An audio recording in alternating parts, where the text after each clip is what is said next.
بسم اللہ الرحمن الرحیم. ناظرین، ہٹ سٹوری کے ساتھ میں ہوں شمشاد مانگٹ. عمران خان کی حکومت اب سابقہ ہو گئی. ان کے منسٹر، انہوں نے آخری دنوں میں 10 منسٹرز کو 10 نمبر بھی دیے تھے، یعنی پہلا، دوسرا، تیسرا، چوتھا اور 10 تک انہوں نے نمبر بھی دیے تھے.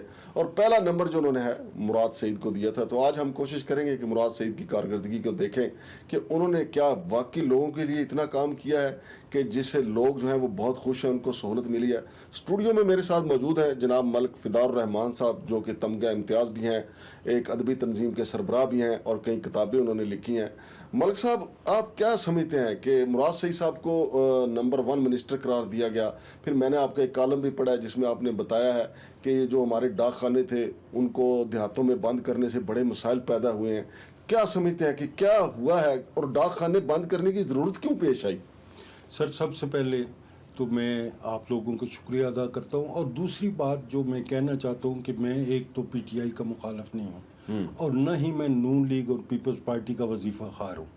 میں ایک سوشل ورکر ہوں اور اس کے حساب سے میں یہ بات کرنا چاہوں گا. صحیح چاہیے. میں اس حوالے سے بات کرنا چاہوں گا کہ دیکھیں، حکومتیں جو ہیں وہ سہولت کے لیے ہوتی ہیں. جس کو آپ نے ابھی بڑا ایک خوبصورت جملہ کہا کہ جس کو پہلا نمبر دیا گیا، اس کو آخری کا بھی پہلا اگر دیا جاتا تو میرے خیال میں وہ بھی زیادتی ہوتی.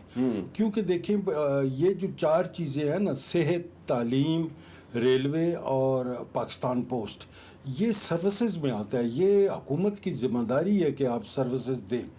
اور انہوں نے کیا کیا کہ انہوں نے دیہاتوں میں تمام پوسٹ آفس بند کر دیا اور سٹاف کو فارغ کر کے وہ شہروں میں بھیج دیا. وہ بیٹھے ہوئے ہیں، ڈاکخانوں کی بلڈنگ رول رہی ہیں، وہاں سارا میٹیریل پڑا ہوا ہے، وہ ایسے ہی دھکے کار ہے. اب مسئلہ یہ ہے کہ وہاں پہ پہلی بات تو یہ ہے کہ موصوف جب تشریف لائے گزشتہ وزیر، تو 8 لاکھ روپے کا لفافہ انہوں نے آتے ہی 20 روپے کا کر دیا. چلو 8 روپے کا تھا 20 کا 20 کا 2.5 گنا بڑھا دیا. اب اس میں چلو لوگوں نے وہ بھی برداشت کر لیا. اب آپ دوسری طرف دیکھتے ہیں کہ آپ نے سہولت کیا دی. آپ نے تمام سہولتیں چھین لی. دیہاتوں میں سب سے پہلے میں آتا ہوں بچوں کی تعلیم پہ، کیونکہ زیادہ تر لڑکیاں ہیں جو وہ علامہ اقبال اوپن یونیورسٹی سے کر رہی ہیں. جی بالکل. اب انہوں نے اسائنمنٹ بھیجنی ہے اور ان کا جو گاؤں ہے وہ تحصیل ہیڈ کوارٹر یا ڈسٹرکٹ ہیڈ کوارٹر سے 40-50 کلومیٹر دور ہے. ٹرانسپورٹ آپ کی جو چل رہی ہے وہ موٹر سائیکل رکشے ہیں یا وہ اپنے کسی بچے کے ساتھ اس پہ آئیں گے. اب وہ آئیں گے، کرا کے چلے جائیں گے، واپس جائیں گے. اگر اس کے گھر مرد نہیں ہے تو وہ کسی بوڑھی ماں کو، کسی خالہ کو لے کے بیچاری آئے گی، دھکے کھا کے وہ کرا کے جائے گی. یہ انتہائی ظلم ہوا ہے. وہ اسائنمنٹ جمع نہیں کرا سکتی، اور اگر کسی طریقے سے وہ پوسٹ آفس میں پہنچ جائے تو وہ اس کو اگر علامہ اقبال یونیورسٹی کو خط بھیجتی ہے کہ جی فلاں دن آپ نے اسائنمنٹ دینی ہے یا آپ کی منظور ہو گئی ہے یا آپ نے امتحان دینا ہے، وہ پہنچانے کا طریقہ ہی کوئی نہیں، کیونکہ پوسٹ آفس ہے ہی نہیں. وہ بچی کہاں سے ریسیو کرے گی؟ اس کو کوئی وہ گھر بھی دکھایا جائے کہ آپ کو وہ فلاں ادارہ جو ہے دے گی. تو یہ میں سمجھتا ہوں. اچھا بھائی جان، ملک صاحب مجھے یہ بتائیں کہ ڈاک خانے بند کر دیے، اس کے متبادل سہولت کیا دی ہے؟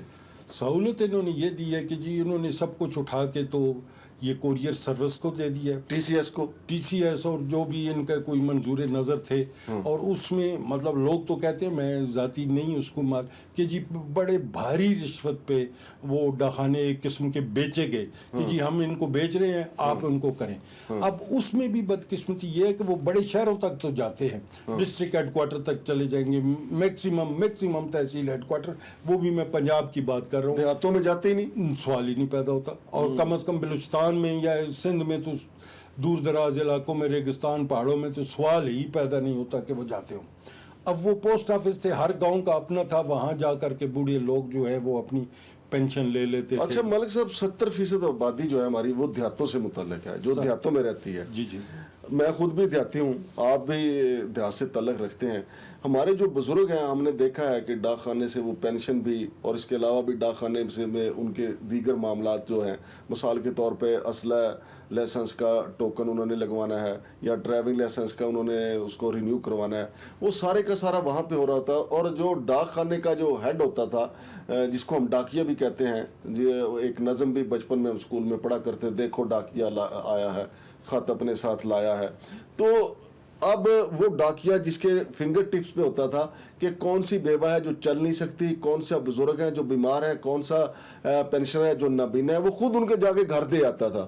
تو انہوں نے تو وہ ثواب دارین کا سلسلہ ہی بند کر دیا. سر انہوں نے تباہی کی انتہا کر دی ہے مانگڑ صاحب. میں آپ کو بتا نہیں سکتا. میرے گاؤں کا سدوال گاؤں ہے، وہاں ایک بندے نے والنٹیئرلی ان کو پوسٹ آفس کی پوری بلڈنگ بنا کے دی. بہت بڑی بلڈنگ ہے، اس میں پینشنرز کے بیٹھنے کی جگہ تھی، بینچ تھے، اندر پنکھے تھے، تھوڑی انتظار کرنی پڑتی تھی. اب وہ ویران پڑے ہیں، سارے کے سارے ویران پڑے ہیں اے ٹو زی. میں تو اپنے گاؤں کے باقی بھی میں گھوما پھرا ہوں، لوگوں سے بات چیت کی ہے، کہیں کوئی سہولت نہیں رہی. اب آتے ہیں پینشنز کا جو سوال ہے. پینشنز زیادہ بوڑھے لوگوں کی ہوتی ہے، خاوند مر گیا، ایک نابینا عورت ہے، معذور ہے، فالج زدہ ہے، وہ کیسے جائے گی جی؟ اور پھر موٹر سائیکل پہ، اور جو رکشے ہیں ان کی سواری کا آپ کو پتہ ہی ہے کتنے جمپ اور تکلیف دہ ہوتے ہیں، لیکن وہ مجبور ہے بیچاریاں. لیکن ڈاک خانے کا تو بہت فائدہ تھا. میرا اپنا گاؤں مانگٹ ہے، وہ جو ڈاکیا ہے، وہ جو ہیڈ ہے، وہ اس طرح جو بزرگ خواتین ہیں یا مرد ہیں ان کے گھر آتا تھا کہ بابا جی سائن کرو تو اپنے پیسے لے لو، اے اماں جی سائن کرے اپنے پیسے لے لائے. یہ تو انہوں نے گھر کی سہولت ختم کری. بالکل بالکل آپ ٹھیک فرما رہے ہیں. اور اس محکمے میں اتنی ایمانداری ہوتی تھی مانگڑ صاحب، میری اپنی یاد میں نے کارڈ ملتا تھا وہ 5 پیسے میں جاتا تھا، وہ اوپن ہوتا تھا، لکھتے تھے، اور لفافہ جو ہے وہ 10 پیسے کا ملتا تھا، جس کے ساتھ وہ پیپر بھی ہوتا تھا، آپ خط بھی لکھ سکتے تھے. اور زیادہ تو جو ایمرجنسی کا خط ہوتا تھا، کسی کی فوتگی کا، بیماری، تو وہ لوگ بے رنگ ڈال دیتے تھے، ٹکٹ لگاتے ہی نہیں تھے. وہ آج کا یو ایم ایس سمجھ لیں. وہ ڈاکیا دوڑ کے جاتا تھا کہ اس کے میں نے ڈبل پیسے لینے ہیں، 10 پیسے کے بجائے 20 پیسے لینے ہیں. اور وہ 20 پیسے باضابطہ طور پہ، باقاعدہ طور پہ آ کر انٹر کرتا تھا، اور پاکستان کے خزانے میں وہ جمع ہوتے تھے کہ کل 20 پیسے کا ایک ٹکٹ جو بے رنگ لفافہ تھا. بے رنگ اس کا یہ بھی فائدہ ہوتا تھا کہ ڈاکیا سمجھ جاتا تھا کہ یہ ایمرجنسی ہے. ہاں، کا بعد اوقات تو یہ ہوتا ہے بے رنگ خط آتے ہی خواتین رونا شروع کر دیتی تھی کہ خدا خیر کرے بے رنگ خط آ گیا. بالکل صحیح بات. اچھا ملک صاحب، یہ جو انہوں نے اسلحہ لائسنس کا اور پھر جو ہمارے ڈرائیونگ لائسنس کا جو ایشو ہے، وہاں سے انہوں نے کلوز کر کے اب آگے اس کا سلسلہ کیا کیا؟ دیکھو جی، اسلحہ لائسنس انہوں نے ناظرہ کے حوالے کر دیا، ٹھیک ہے جی. اور وہ جو ہے ڈرائیونگ لائسنس وہ ایکسائز اینڈ ٹیکسیشن کے دفتر میں تھے. مانگڑ صاحب، آپ تو اخبار کے ایڈیٹر ہیں، شاید آپ کو تکلیف کا اندازہ نہ ہو، لیکن عام آدمی ای ٹی او کے دفتر جا سکتا؟ آپ سوچ سکتے ہیں نہیں جا سکتا. اور نہ ہی وہ ناظرہ کے دفتر کے اندر انٹر ہو سکتے. تمام جگہ پہ دلال بیٹھے ہوئے ہیں، جن کو آپ کیا کمیشن ایجنٹ کہیں گے، یا جو بھی وہ باہر بیٹھے ہوئے منچوں پہ. بندہ گیا نہیں کہ وہ 8-10 چمٹے نہیں مجھے دے جی مجھے دے. اور وہ جتنا دور سے آئے گا، جتنا مجبور ہوگا، جتنا اس کی پریشانی، اتنے وہ اس سے فیس لے گی. مثلا 500 سے لے کر 2000 روپے تک ڈرائیونگ لائسنس رینیو کرنے کی رشوت وصول کی جا رہی ہے. اسی طریقے سے ڈرائیونگ کا بھی یہی حال ہے کہ سارا دن، پہلی بات تو ہے باری نہیں آتی، اور پھر ای ٹی او تک کون جائے کہ اس کے دستخط کروا کے تو وہ لائسنس لے.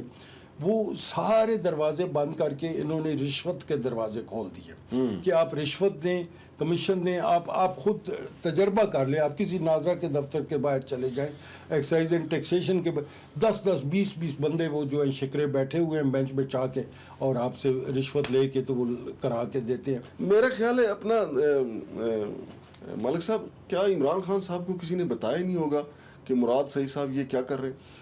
دیکھیے جی، یہ سارے کام جو ہے نا، اب آپ نے انٹرویو کرنا ہوگا میرا، تو میں سوچا ہوگا کہ وہ بندہ آ رہا ہے یا اس سے بات کرنی. یہ سارے کام سوچ سے ہوتے ہیں. عمران خان صاحب کی سوچ ہی نہیں تھی کہ میں نے کوئی پازیٹیو کام کرنا بھی ہے. بندہ بیٹھ کے کچھ سوچتا ہے کہ میں نے عوام کو کیا سہولت دینی ہے، کیا کرنا ہے. جب آپ سوچ ہی صرف یہ رہے ہوں کہ نیت ان کی ٹھیک تھی، صاحب یہ ماننا پڑے گا، نیت ان کی ٹھیک. ہاں، نیت ان کی اس حد تک ٹھیک تھی کہ میں کس پارٹی کو کتنی گالیاں نکال سکتا ہوں. وہ انہوں نے باقاعدگی سے نکالی، اور ان کے تانے باقاعدگی سے سوچ کے آتے تھے، اور وہ دیتے تھے، ان ٹائم دیتے تھے. اس میں یہ نہیں ہو سکتا کہ ایک فرد واحد جو ہے وہ 9 پارٹیوں کو گن کے نہ تانے دے. اور نہیں، لیکن ملک صاحب میں اس کے باوجود گزارش کروں گا، بے شک وہ سابق وزیر اعظم ہے، لیکن ان کی جو ٹائیگر فورس ہے وہ اب بھی ان کے ماتحت ہے. میں سابق وزیر اعظم جناب عمران خان سے یہ گزارش کروں گا کہ خان صاحب ہم نہیں کہتے کہ موجودہ حکومت اس پہ ایکشن لے، کیونکہ کیسز بہت بنتے ہیں، کیسز آپ نے بھی بہت بنائے، رزلٹ کچھ نہیں نکلتا، قوم کا پیسہ خرچ ہوتا ہے. لیکن خان صاحب یہ مہربانی کریں، آپ اپنی ٹائیگر فورس سے کہیں کہ یہ جو دیہاتوں میں ڈاک خانے بند ہوئے، پوسٹ آفسز بند ہوئے، اس کا آپ کو تحقیقات کر کے دیں کہ مراد سعید نے اس میں کتنا مال بنایا اور لوگوں کو کتنا ذلیل و خوار ہونا پڑ رہا ہے، تاکہ آپ کو مستقبل میں ایک اچھی پلاننگ کرنے کا موقع ملے گا. یہ ایک اس کو جو آپ کہتے ہیں کہ مثبت تنقید، اس کو مثبت تنقید کے طور پہ لیں اور اپنی ٹائیگر فورس سے پوچھیں. اور جو نئے منسٹر آئے ہیں وہ جمعیت علماء اسلام کے ہیں.